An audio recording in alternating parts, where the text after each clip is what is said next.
ในระยะส่งท้ายปีเก่าและต้อนรับปีใหม่ถือว่าเป็นระยะหนึ่งที่มีการจับจ่ายซื้อขายสินค้าอย่างมีบรรยากาศคึกคืนและหนาแน่นเนื่องจากว่าเป็นระยะแห่งการจัดเทศกาลจัดงานเลี้ยงสร้างสรรค์เฉลิมฉลองปีใหม่ของบรรดาครอบครัวห้องการและสำนักงานต่างๆดังนั้นจึงยังให้หลายตลาดมีการวางแผนเพื่อระดมให้แม่ค้าสาวขายเพิ่มปริมาณจำนวนสินค้าให้หลายขึ้นกว่าระยะปกติเพื่อรองรับความต้องการของตลาดให้เพียงพอคือดังตลาดลาวโอซีตลาดขายส่งขายย่อยขนาดใหญ่ที่สุดในนครหลวงจันทร์ก็ได้กะเกียมวางแผนเพื่อรองรับจำนวนการซื้อขายสินค้าที่เพิ่มขึ้นในระยะต้อนรับปีใหม่2026ที่จะมาถึงนี้ซึ่งทานสมยศคำประเสริฐหัวหน้าจัดสรรตลาดลาวโอซีได้ให้สัมภาษณ์ต่อทีมข่าวของพวกเขาว่าในระยะนี้ทางตลาดแมนได้มีการเกี่ยมความพร้อมทุกด้านนับตั้งแต่การระดมแม่ค้าเช้าขายในตลาดเพิ่มปริมาณจำนวนสินค้าทุกประเภทรวมไปถึงการจัดสถานที่อำนวยความสะดวกแก่ลูกค้าและการควบคุมราคาให้ไปตามมาตรฐานของแผนกอุตสาหกรรมและการค้าวางออกที่สำคัญทั้งตลาดก็ได้มีการตั้งสิ่งสั่งที่เป็นสิ่งกลางของตลาดเพื่อแก้ไขปัญหาการสวยไส้โอกาสการไส้สิ่งบ่มาตรฐานโกงน้ำหนักสินค้าอื่นๆที่เป็นการเอารัดเอาเปรียบผู้บริโภคเจ้าสบายดีข้าพเจ้าชื่อสมยศคำประเสริฐเนาะคือว่าปัจจุบันรับผิดชอบหน้าที่เป็นหัวหน้าจัดสรรหรือว่าเป็นคณะจัดสรรอยู่ตลาดลาวซี่เนาะคือว่าระยะช่วงปีใหม่เนาะคือว่า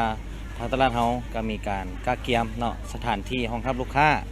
แล้วก็สินค้าหลากหลายอย่างเพื่อห้องรับลูกค้าที่จะเข้ามาเนาะจับจ่ายเครื่องอุปโภคบริโภคอยู่ภายในตลาดเฮาเนาะในส่วนระยะนี้ก็ถือว่าเฮาได้มีการเอาห้องว่าระดมเนาะให้แม่ค้านำสินค้าเข้ามาขายเนาะเพื่อห้องรับลูกค้าที่เข้ามาภายในในช่วงระยะปีใหม่นี้ปัจจุบันคือว่าตลาดเราเป็นตลาดขายส่งเนาะเปิด24 ชั่วโมงเนาะฉะนั้นเลือกสินค้าที่เข้ามาแม่น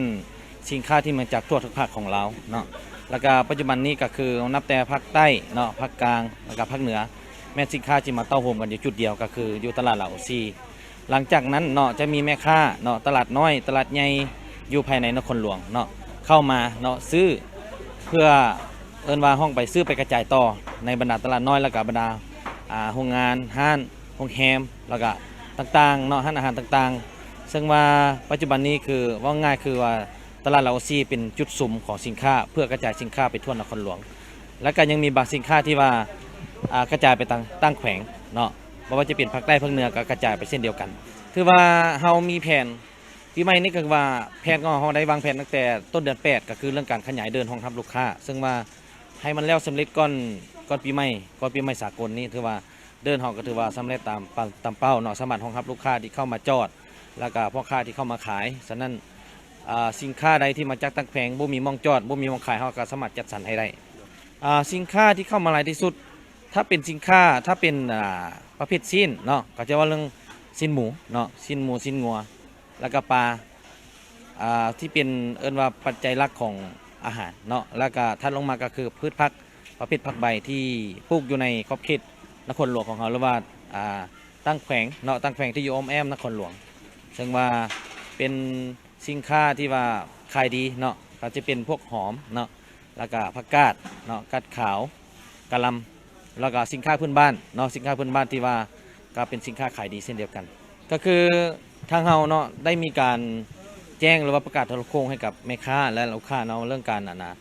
ควบคุมตาซิงเนาะหรือว่าการกวดตาซิงก็คือเขาจะมีเบอร์เนาะที่ว่าให้สามารถลูกค้าสามารถพัวพันกับทางของการได้โดยตรงถ้าว่าบริหารความผิดธรรมในเรื่องของน้ำหนักแล้วก็ราคาฉะนั้นราคานี่ถ้าเป็นสินค้าที่อยู่ในการคุ้มครองของทางการค้านครหลวงแม่นเฮาได้ปฏิบัติตามราคาของทางการค้านครหลวงที่เป็นคนกำหนดลงมาเนาะถ้าเป็นสินค้าพืชผักแม่น100%ว่าในการตั้งราคามันก็ขึ้นกับราคากลางของแม่ค้าที่ว่าซื้อมาขายไปเนาะแต่ว่าราคาในช่วงนั้นนี่ก็ถือว่าถูกเนาะ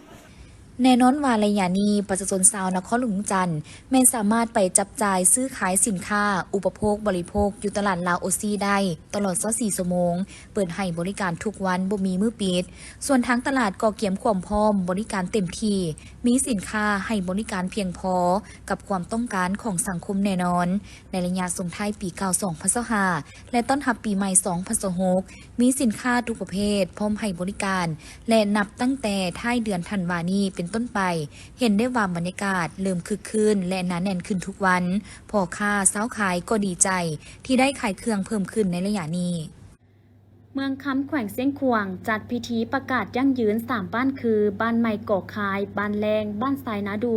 เป็นบ้านครอบครัวพัฒนาด้านแรงงานและสวัสดิการสังคมขึ้นอย่างเป็นทางการที่บ้านแรงโดยการเป็นประธานของทานทิดพันทองพรศิดา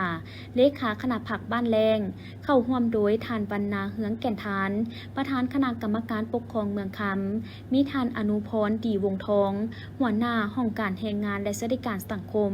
พร้อมด้วยแขนงการที่เกี่ยวข้องและแขกถึกเซินเข้าร่วม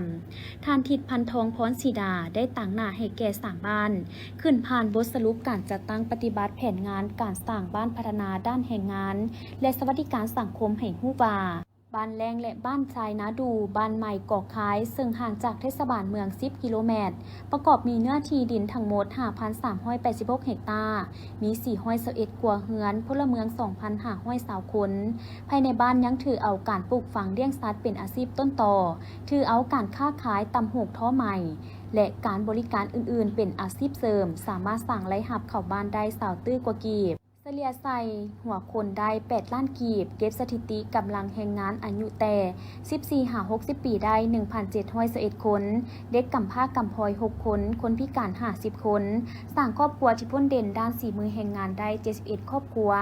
สร้างสมาชิกกองทุนช่วยเหลือซึ่งกันและกันโดยมีคณะรับผิดชอบเวียกงานตะนางปกป้องและช่วยเหลือเด็กขันบ้านได้สำเร็จเสริมซึมบรรดานิติกรรมระเบียบกฎหมายด้านแรงงานและสวัสดิการสังคม 1,579 คน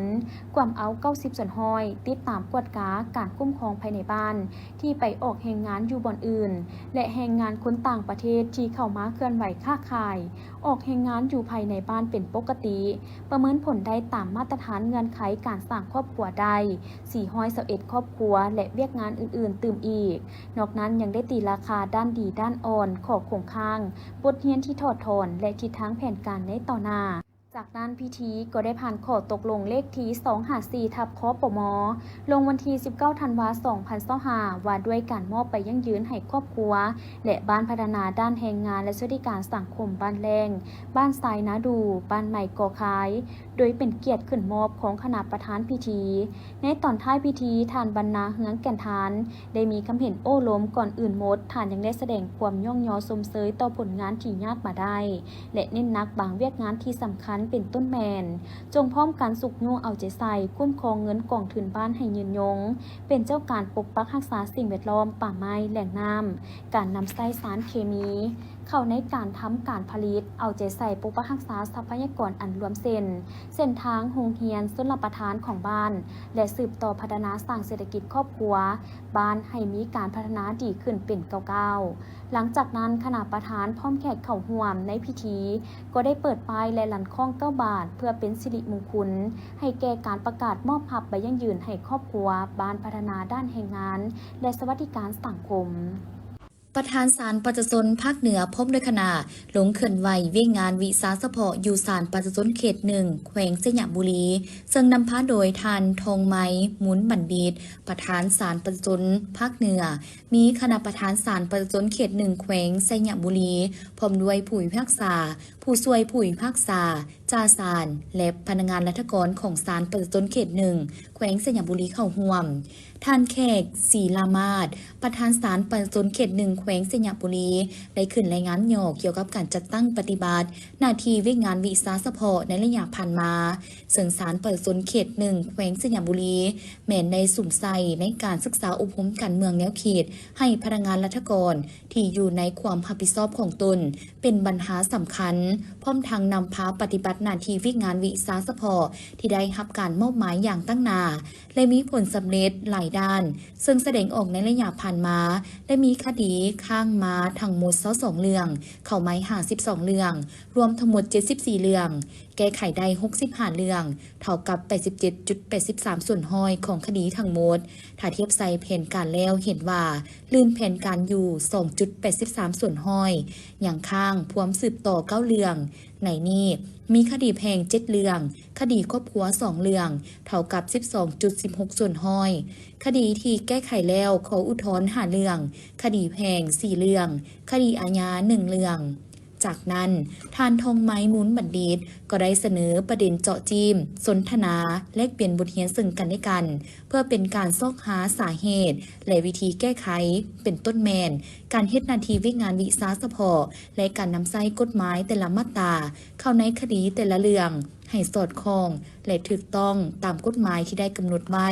พร้อมทั้งได้ยกบังปัญหาวิสาการที่ผ่านการติดตามกวดกาที่พบเห็นในการดำเนินคดีขึ้นมาเป็นการแลกเปลี่ยนบทเรียนในการค้นคว้าและพิจารณาแต่ละปัญหาตามลำดับเป็นต้นแมนขั้นตอนการดำเนินในแต่ละคดีโดยมีการโต้แย้งโต้เถียงของคู่ความโจทย์หรือโจทย์ทางแพ่งจำเลยและบุคคลที่3หรือผู้ถูกเสียหาย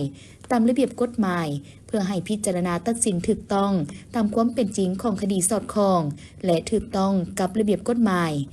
การทดทอนบทเรียนในครั้งนี้ก็เพื่อเป็นแนวทางในการดำเนินคดีให้ครบถ้วนภาวะวิสัยและว่องไวเพื่อเป็นการสรุปตีราคาคืนและถอดถอนบทเรียนผลสำเร็จขอสะดวกขอคงค้างเพื่อเป็นบทเรียนในการจัดตั้งปฏิบัติเวียกงานต่างๆให้มีผลสำเร็จยิ่งขึ้นกว่าเก่าดังนั้นนักเรียนเมืองจันทร์ร่วมกับกระทรวงศึกษาธิการและกีฬาได้จัดกล่องประชุมถอดถอนบทเรียนในการจัดงานมหกรรมกีฬาแห่งชาติครั้งที่12หรืองานมหกรรมกีฬาคนพิการแห่งชาติครั้งที่4ขึ้นในวันที่29ธันวาคม2025อยู่ที่ห้องว่าการนักเรียนเมืองจันทร์โดยการเป็นประธานร่วมของท่านอัศพังทองศรีพันดอนเจ้าของนักเรียนเมืองจันทร์และท่านกิ่งมโนพรหมมหาไสยรองรัฐมนตรีกระทรวงศึกษาธิการและกีฬาในกล่องประชุมท่านนางหลีป่าเอียหลีบัวเป้าหัวหน้าแผนกศึกษาธิการและกีฬานักเรียนเมืองจันทร์ได้รายงานว่างานมหกรรมกีฬาแห่งชาติครั้งนี้ได้สร้างความสามัคคีมิตรภาพความเบิกบานมวลซื่นให้แก่ประชาชนบรรดาเผ่าทั้งเป็นการปลุกระดมจิตใจของปวงชนลาวก็คือ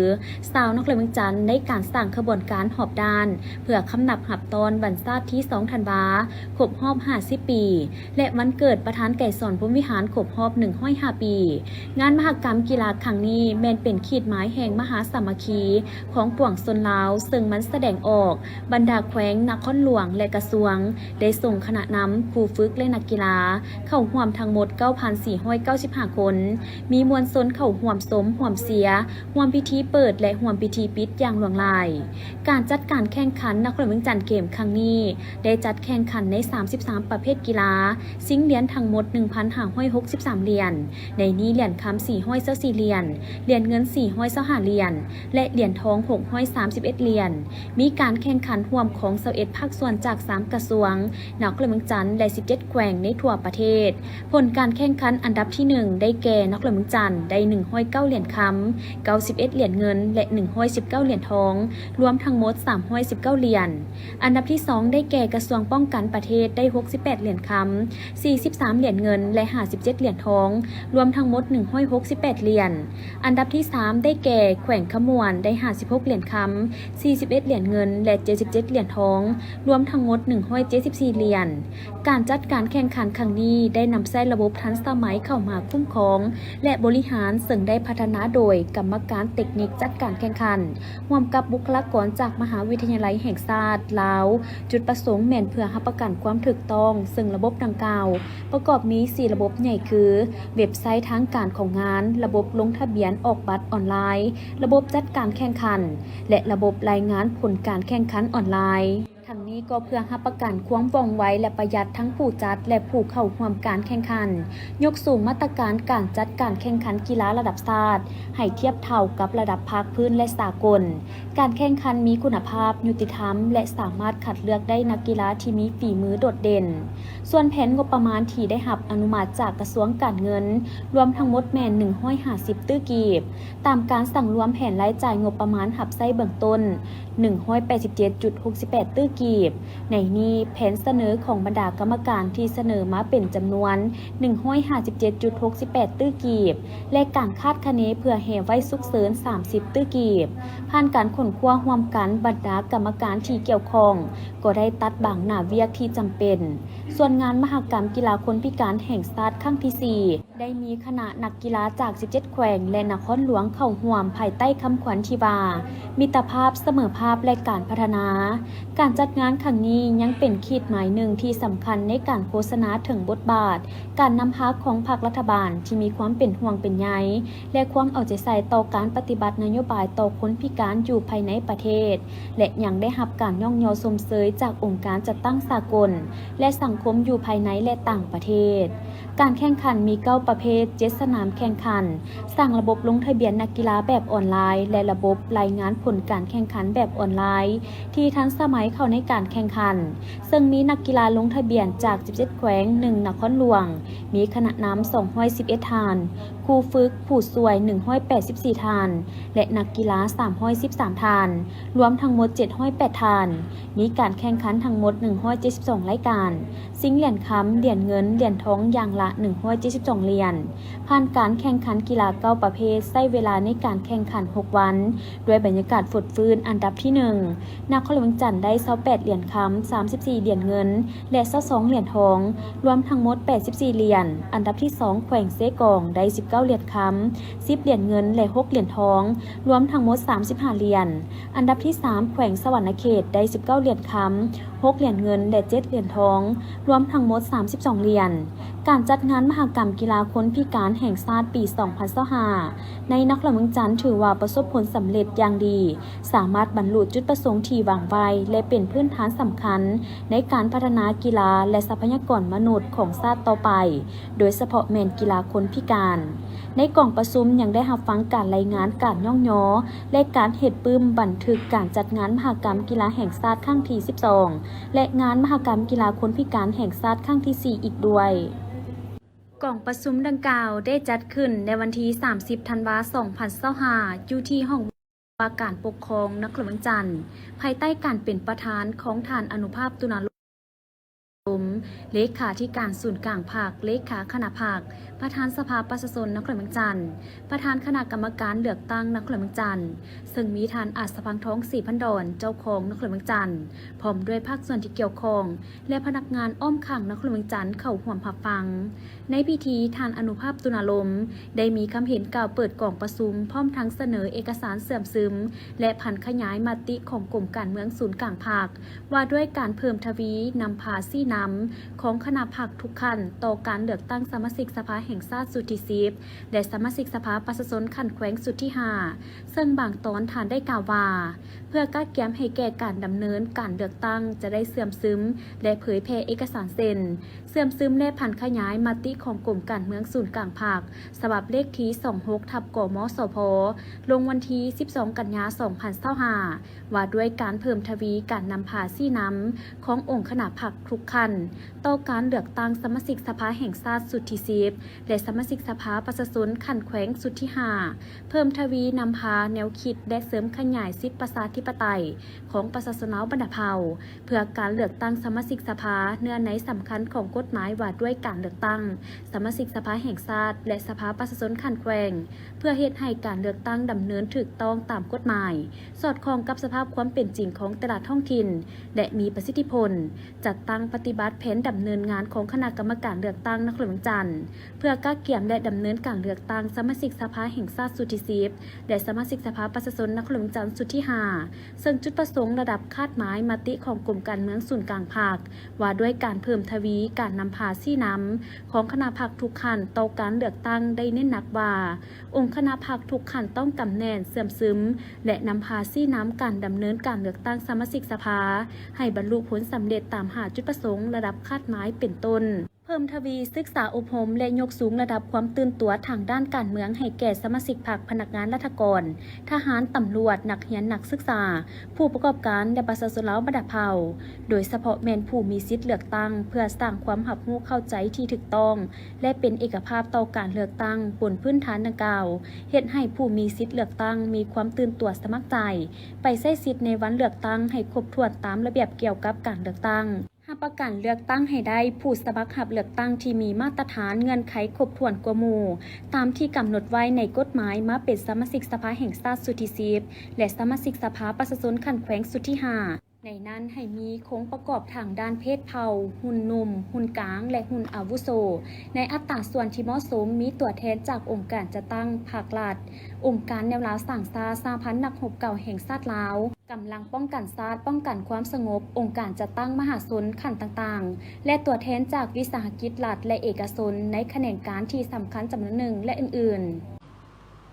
กองประชุมองค์การปกครองนครหลวงจันทร์ครั้งที่54ได้จัดขึ้นในวันที่30ธันวาคม2025โดยการเป็นประธานของฐานอัศพังทอง4,000 ดอนเจ้าของนครหลวงจันทร์มีคณะองค์การปกครองหัวหน้าแผนกการประธานคณะกรรมการปกครองเมืองและภาคส่วนเกี่ยวข้องเข้าร่วมในกองประชุมได้รับฟังการรายงานเกี่ยวกับการเสนอขอศึกษาความเป็นไปได้โครงการพัฒนาห้องระบายน้ำวัดไต่ซองแต่บ้านดงนาโศกใต้บ้านโพนสวัสดิ์ใต้และบ้านหนองบัวท้องเหนือเมืองสีโคตะบองนครหลวงจันทร์เพื่อพัฒนาให้เป็นตลาดน้ำซื้อขายสินค้าเป็นแหล่งท่องเที่ยวและกินดื่มในตอนกลางคืนของบริษัทซุ้มซิงการค้าขาออกขาเข้าจำกัดนอกนั้นยังรับฟังการรายงานเกี่ยวกับการเสนอขออนุญาตก่อสร้างห้องระบายน้ำแคมทางโฮมบ้านพระข่าวเมืองไซธานีนครหลวงจันทร์รับฟังการรายงานเกี่ยวกับการเสนอขอสำรวจออกแบบและก่อสร้างเส้นทางเบตงโครงการทางเชื่อมต่อเส้นทางดอนแดงหาดหนองปิงเมืองจันทบุรีหาหนองเสื่อมเมืองไซธานีรับฟังการรายงานเกี่ยวกับการเสนอขอสำรวจออกแบบและก่อสร้างเส้นทางเบตงเสริมเล็กจาก3แยกทางเลขที่13เหนือบ้านนาขุนน้อยหาเขตทางรถไฟเมืองนาไซทองและโครงการก่อสร้างเส้นทางเบตงเสริมเล็กจากทางรถไฟเมืองนาไซทองหาเบตงทางงอนทางเลข10เมืองไซธานีนครหลวงจันทร์รับฟังการรายงานเกี่ยวกับการเสนอเจตจำนงในการบูรณะรักษาและซ่อมแปลงเส้นทางหลวงของบริษัทในรูปแบบผสมผสานระหว่าง Output Performance Brake Road Contract และ Public Road Toll Correction รับฟังการรายงานเกี่ยวกับผลสำเร็จของการหับต้นคณะผู้แทนขั้นสูงนครหลวงฮานอยสาธารณรัฐสังคมนิยมเวียดนามพร้อมด้วยคณะที่เดินทางมาเข้าร่วมพิธีเฉลิมฉลองวันสถาปนาสาธารณรัฐประชาธิปไตยประชาชนลาวครบรอบ50 ปีและสืบต่อเยี่ยมยามเฮ็ดเวียกอยู่นครหลวงจันทร์ในวันที่1-2 ธันวาคม2025รับฟังการรายงานเกี่ยวกับบทสรุปการจัดตั้งปฏิบัติเวียกงานประจำปี2025และทิศทางแผนการปี2026ขององค์การปกครองนครหลวงจันทร์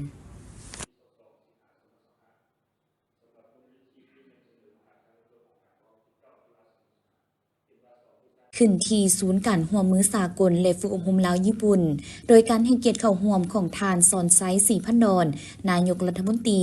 มีรองศาสตราจารย์ปริญญาเอกลินค้ำดวงสวรรค์รัฐมนตรีกระทรวงเกษตรกรรมและสิ่งแวดล้อมบรรดาท่านรัฐมนตรีเลขาพรรคแขวงประธานคณะกรรมการปกครองแขวงพร้อมด้วยภาคส่วนเกี่ยวข้องเข้าร่วม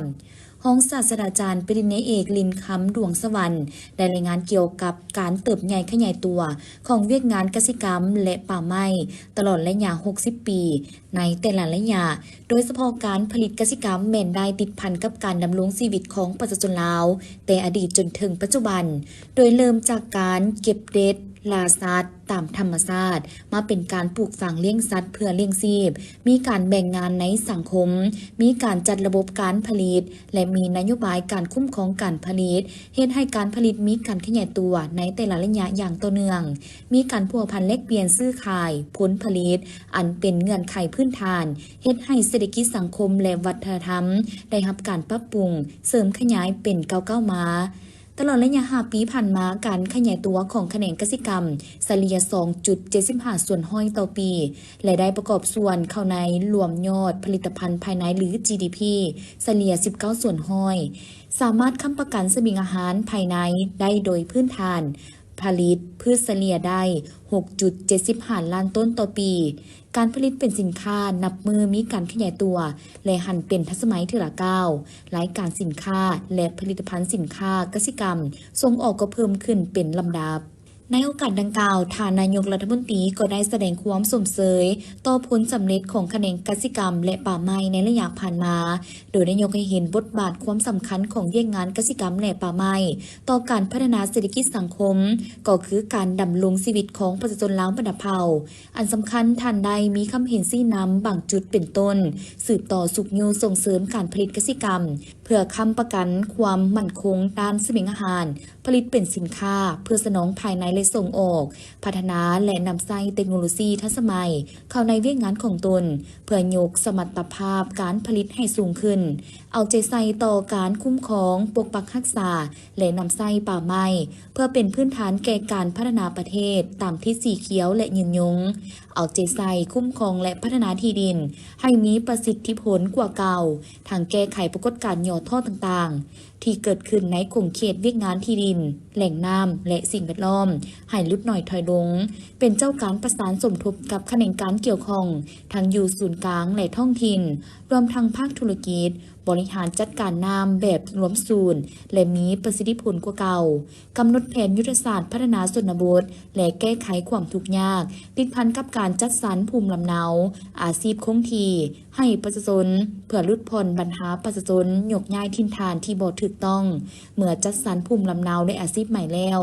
ต้องเฮ็ดให้ชีวิตการเป็นอยู่ของเขาเจ้าดีขึ้นอย่างต่อเนื่องโดยเฮ็ดอย่างแข็งแรงมีจุดสุ่มมีโครงการจัดแจ้งทั้งดึงดูดนักลงทุนผู้ประกอบการมีส่วนร่วมแก้ไขความทุกข์ยากของประชาชนบรรดาเผ่าให้หลายขึ้นจากนั้นท่านนายกรัฐมนตรีก็ได้ให้เกียรติประดับเหรียญไซอิสระสั้นหนึ่งให้แขนงกสิกรรมป่าไม้และพัฒนาชนบทเพื่อเป็นการย่องย้อผลงานที่ย่านบาได้ตลอดระยะ60 ปีพร้อมนี้ท่านนายกรัฐมนตรีได้เยี่ยมชมบูธวางแสดงผลิตภัณฑ์สินค้ากสิกรรมและอุปกรณ์เทคนิคหับไซของเขตเวียกงานกสิกรรมดังกล่าวตื่มอีกกล่องประชุมดังกล่าวได้จัดขึ้นในวันที่ 30 ธันวาคม 2025 ที่ห้องประชุมใหญ่ของตน โดยการเป็นประธานและให้เกียรติเผยแผ่เนื้อในเอกสารของสหายโพไซไสยศรรัฐมนตรีกระทรวงแรงงานและสวัสดิการสังคมมีห้องรัฐมนตรีหัวหน้าห้องหัวหน้าแผนกการคณะผักห้าบทานบรรดาคณะหน่วยผักสมาชิกผักพนักงานรัฐกรพร้อมด้วยภาคส่วนที่เกี่ยวข้องเข้าร่วมในพิธีสหายโพไซไสยศรได้กล่าวว่าเนื้อในเอกสารสำคัญที่นำมาเผยแผ่เสื่อมซึมครั้งนี้ประกอบมีเสื่อมซึมและพันขยายมติของกรมการเมืองศูนย์กลางภาคฉบับเลขที่ 26/กมสพลงวันที่ 12 กันยายน 2025ว่าด้วยการเพิ่มทวีการนำพาซี่น้ำ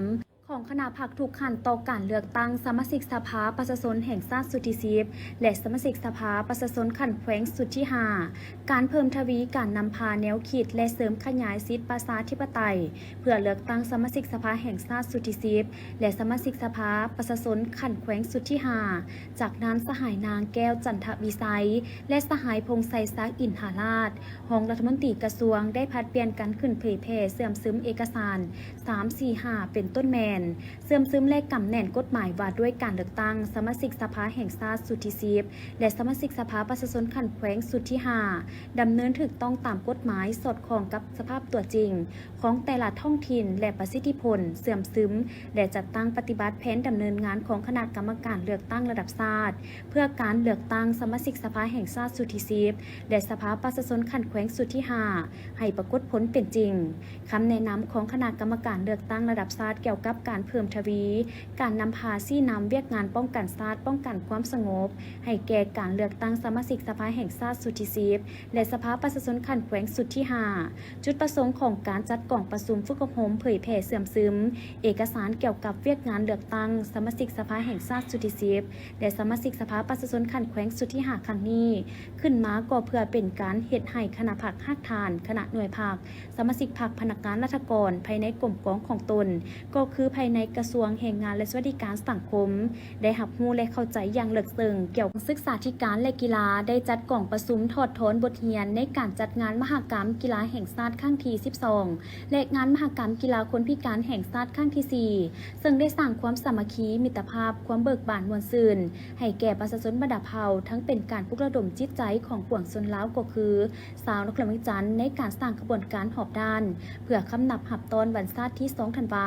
ครบรอบ50ปีและวันเกิดประธานแก่สอนพรหมวิหารครบรอบ105ปีงานมหกรรมกีฬาครั้งนี้แม้นเป็นขีดหมายแห่งมหาสามัคคีของปวงชนลาว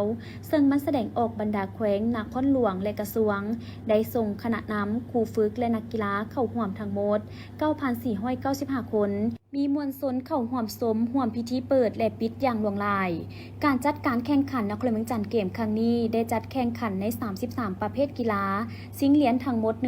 1,563 เหรียญในนี้เหรียญคำ424เหรียญเหรียญเงิน425เหรียญและเหรียญทอง631เหรียญมีการเข้าร่วมของ11ภาคส่วนจาก3กระทรวงนครหลวงเวียงจันทร์และ17แขวงในทั่วประเทศผลการแข่งขันอันดับที่1ได้แก่นครหลวงเวียงจันทร์ได้109เหรียญคำ91เหรียญเงินและ119เหรียญทองรวมทั้งหมด319เหรียญ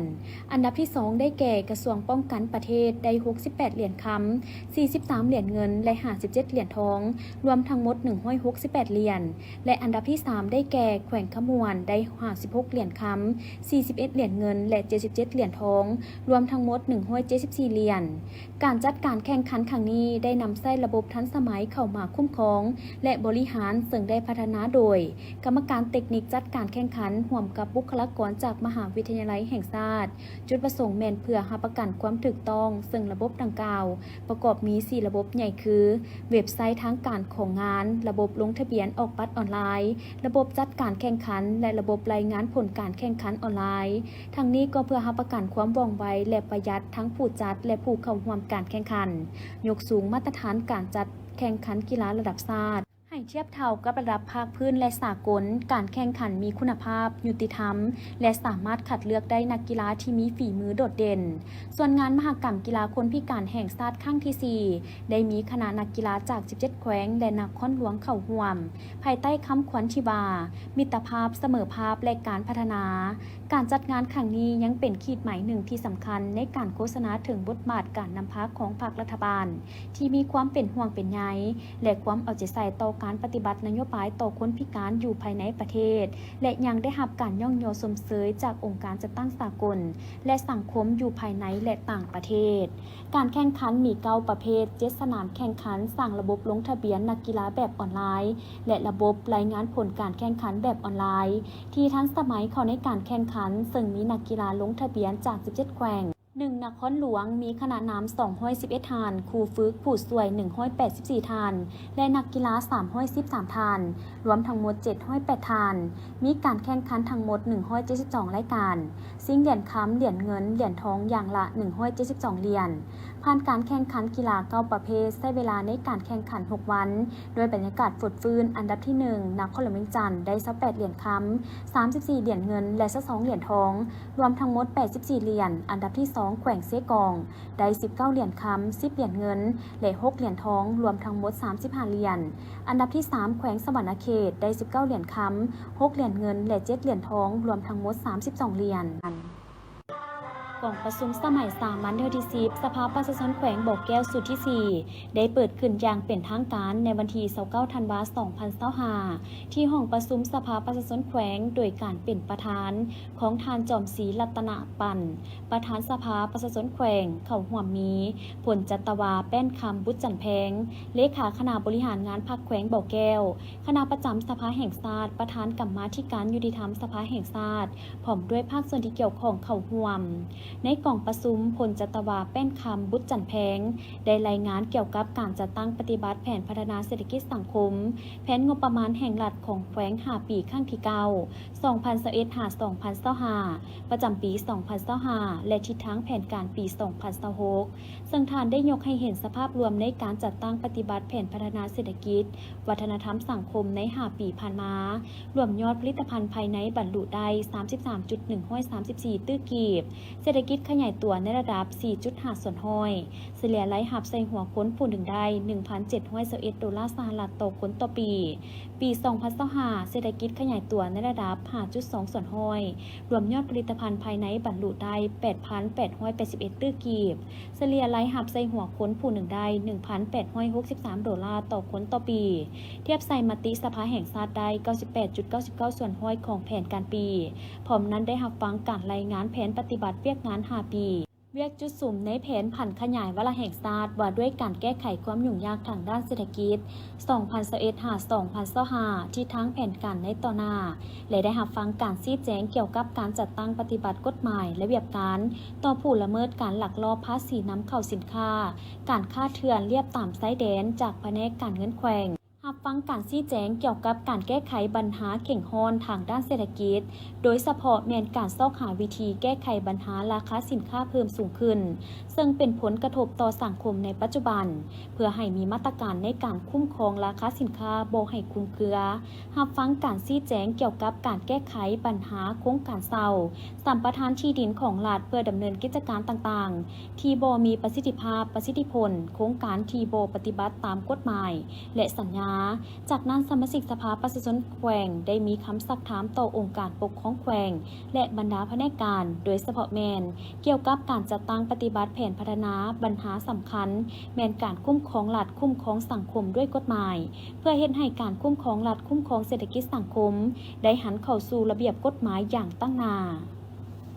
กองประชุมสมัยสามัญที่10ของสภาประชาชนแขวงหัวพันสุดที่ 4 ได้ดำเนินมาเป็นเวลา3 วันเต็มและได้อันลงด้วยผลสำเร็จตามจุดประสงค์ระดับขั้นหมายที่วางไว้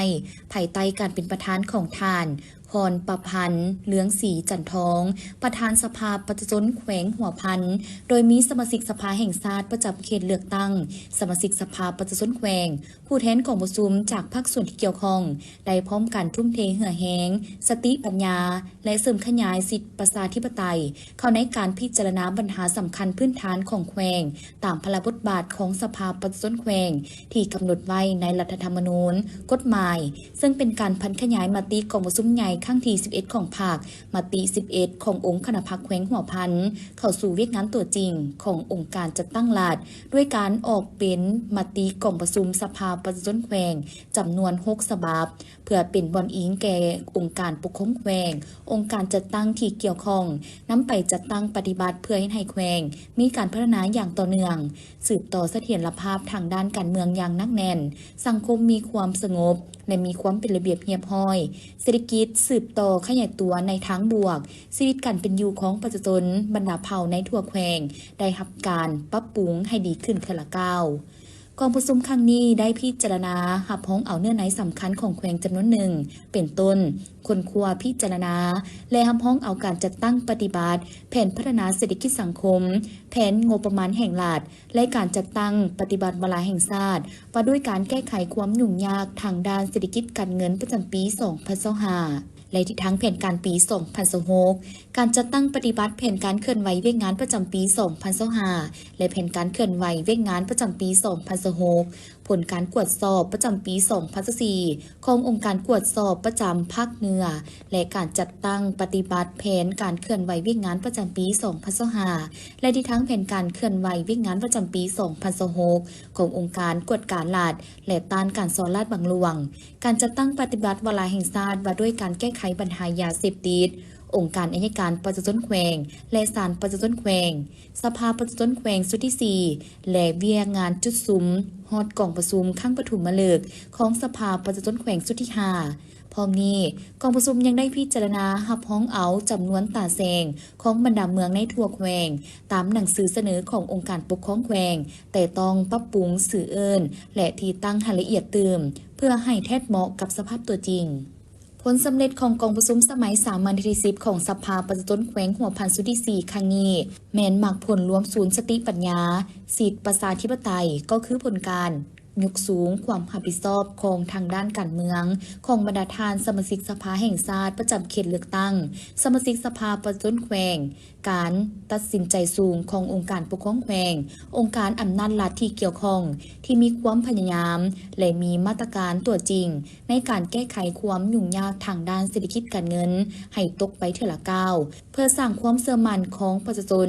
ต่อการนำพาของภาครัฐในภารกิจปกปักรักษาและพัฒนาประเทศชาติให้